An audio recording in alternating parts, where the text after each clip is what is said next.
chapter of St. Matthew, beginning at the first verse.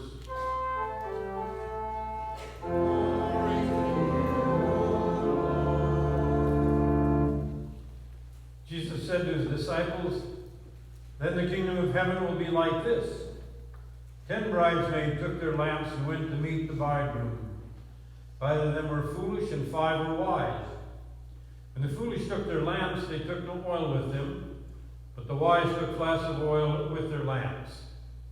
As the bridegroom was delayed, all of them became drowsy and slept. But at midnight there was a shout, 'Look, here is the bridegroom. Come out to meet him.'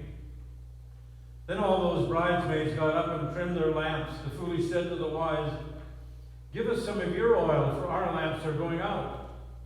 But the wise replied, 'No, it will not be enough for you and for us. You'd better go to the dealers and buy some for yourselves.' And while they went to buy it, the bridegroom came, and those who were ready went with him into the wedding banquet. And the door was shut. Later the other bridesmaids came also, saying, 'Lord, Lord, open to us.' But he replied, 'Truly I tell you, I do not know you. Keep awake, therefore, for you know neither the day nor the hour.'" Here ends the gospel for the day.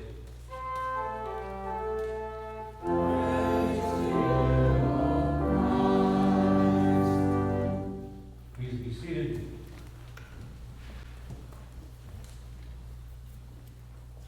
A couple of years before my wife passed away 7 years ago, she came up with the idea of having listened to one particular radio station, probably more than she should have.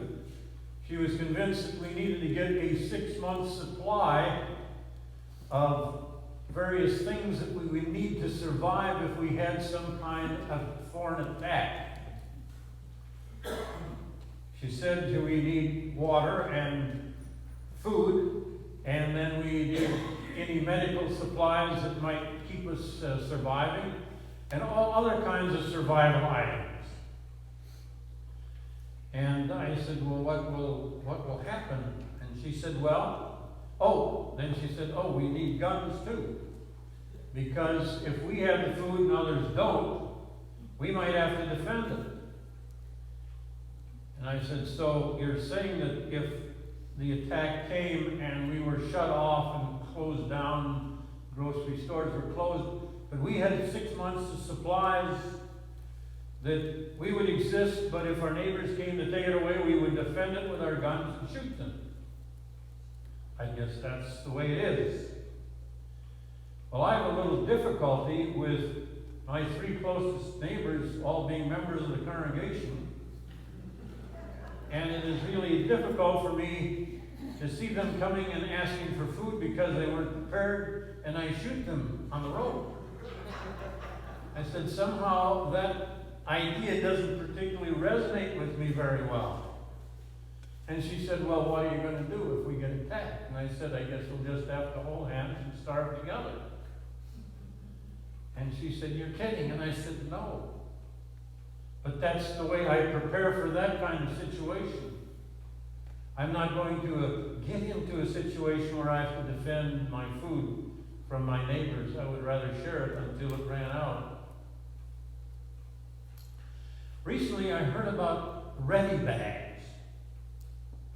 And if you go on the internet, you will see, and type in ready bags, you will see a number of ads in getting supplies in case we have some kind of attack or some kind of natural disaster, like the fires in California or the hurricanes that have hit the southern United States.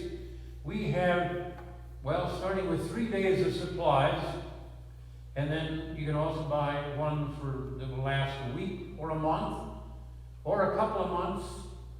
And I suppose they still have the 6-month ones. But they are things to keep in your house in case you have to be in a situation where you need emergency help. Get ready bags. I guess it's not that bad an idea. As a matter of fact, there are a number of times that we need to think about being ready for a number of things, as we talked about with the children going to school. There's a process of getting ready. And a lot of our lives depends on how well we prepare for something. The history books are full of stories of being unprepared. Probably one of the greatest in terms of our nation is the attack on Pearl Harbor in 1941, December 7th. We were warned that the Japanese would probably have an attack on us someplace. That was a warning for years. And as the day of the December 7th grew closer, there were more and more signs that that would possibly happen. And we basically ignored it. We were so unprepared at that time that the historians tell us if the Japanese had decided to attack California instead of Pearl Harbor, we would have not been prepared to deal with it. Fortunately, they were far enough away so we could get the war machine going and defend ourselves. If you remember 9/11 now, you remember we were much better prepared for an attack because the president was sequestered in a place that was safe. The machines were ready to go and to defend ourselves. Much better position. And people feel a little better and sleep a little better at night because they think we are prepared for some kind of an attack. We were not prepared for a pandemic in March. Agree with that? We're just not prepared. The country was not prepared. The hospitals were not prepared. Communities were not prepared. And individuals were not prepared. Although, over the period of the last 10 years, I have seen on the morning news programs physicians or health directors that said one of the problems that we have in this country is that we are not prepared for a pandemic. And if it hits us in the way that we are unprepared now, the country will have real problems. And somehow, with all that talk, over a number of years, we simply did not prepare. And look where we are today. This church is a symbol of unpreparedness. We have economic people that tell us how we should manage our lives financially. Have at least 2 years of money in the bank that you can live off of without a job for 2 years in case we have a natural disaster in terms of finances. And I'm sure most are not prepared on that. Most say, I live day to day just to pay the bills and those monthly payments that I've assimilated. They're not prepared financially. I had my annual physical last Monday, and the doctor said, do you have your written wills? Do you have designated power of attorney in case you need to have somebody make a decision? And I said, well, does it look that bad? He said, well, no, it looks really good. As a matter of fact, it looks almost perfect for somebody your age. But you make those provisions. And I said, I know where everything in my household is going and who will make the decisions. And it's backed up threefold. I am well prepared. I am not worried about dying, and I'm not worried about what happens to my resources when I die. And he congratulated me on that, and then I was dismissed. But the point is, in every aspect of our life, it's more important to be prepared than not prepared. Because unpreparedness leaves us defenseless most of the time. Today's gospel text is about being prepared. But it's about being prepared spiritually. That is a natural, constant state of concern. What is in your spiritual ready bag? Because as we explained to the children, right now Christ wants to come into our hearts. And if we aren't prepared for that, he doesn't come in. And then, yes, Jesus is coming again. I know you don't hear it a lot from this pulpit because I concentrate more on the here and now. But that does not negate the fact that he has promised to come again. And we don't know the hour. And our gospel text, and I don't want to go into a detail of explaining the maidens and the preparing for the wedding gift and all that. The message is simply be prepared. Not only now, so Christ can come in your heart with an open door, but also that if he comes at this time, you are prepared and ready for the salvation that he has offered you. That's the simple message. And so, as you leave this church today, what you have to ask is, what is in my spiritual ready bag?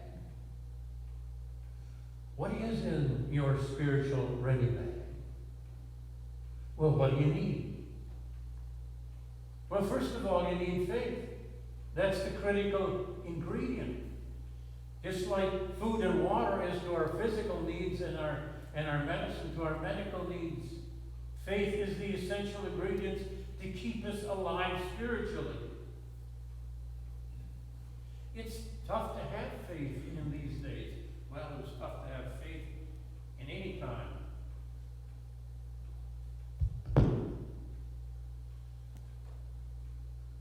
But faith is that ingredient that assures us that when Christ comes, when we are ready.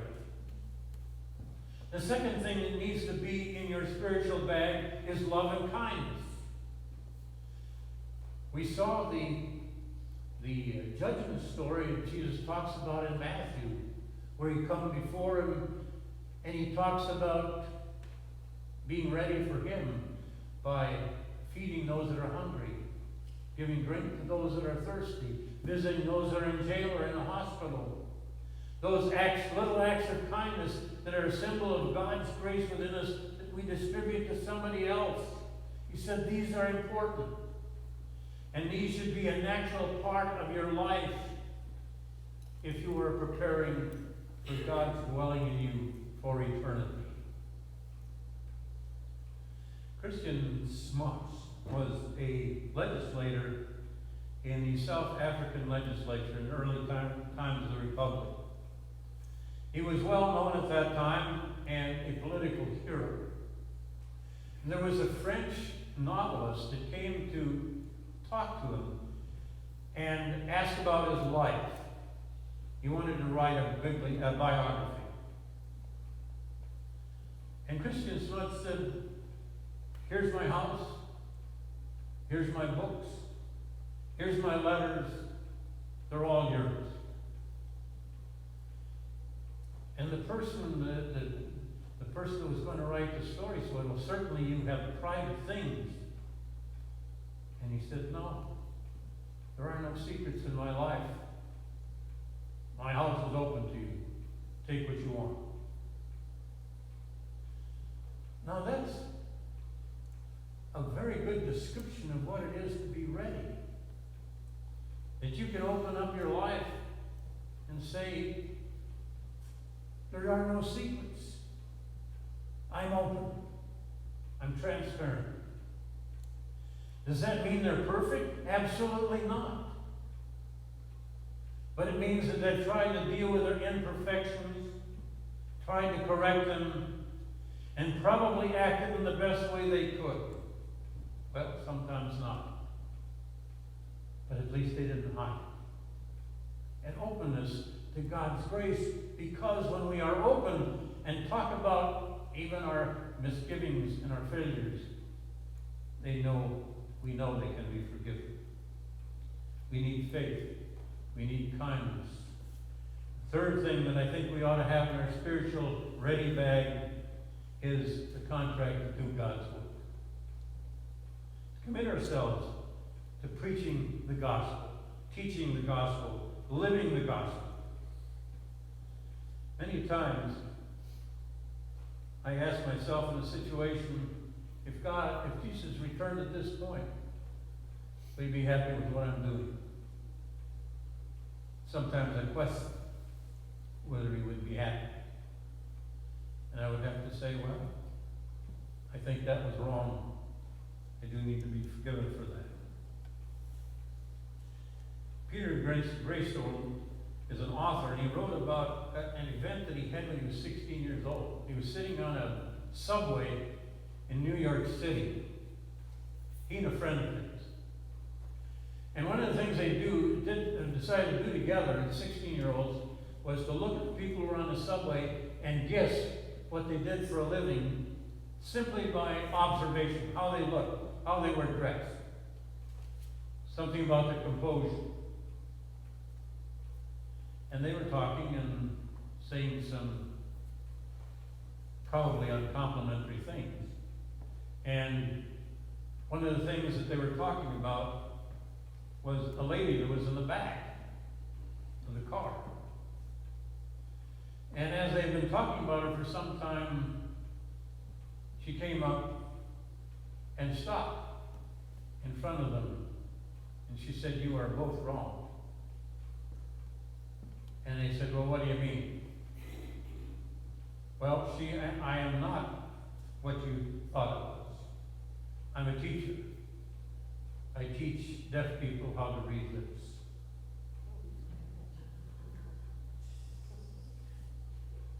God can read our lips.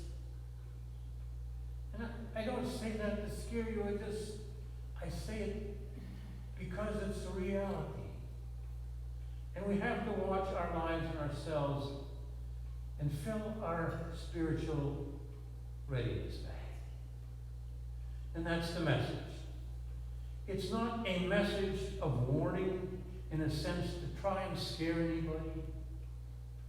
It's an invitation to live a life with the things you need to give purpose and meaning and structure to your life. And so I repeat the question as you leave here today: what's in your spiritual readiness bag?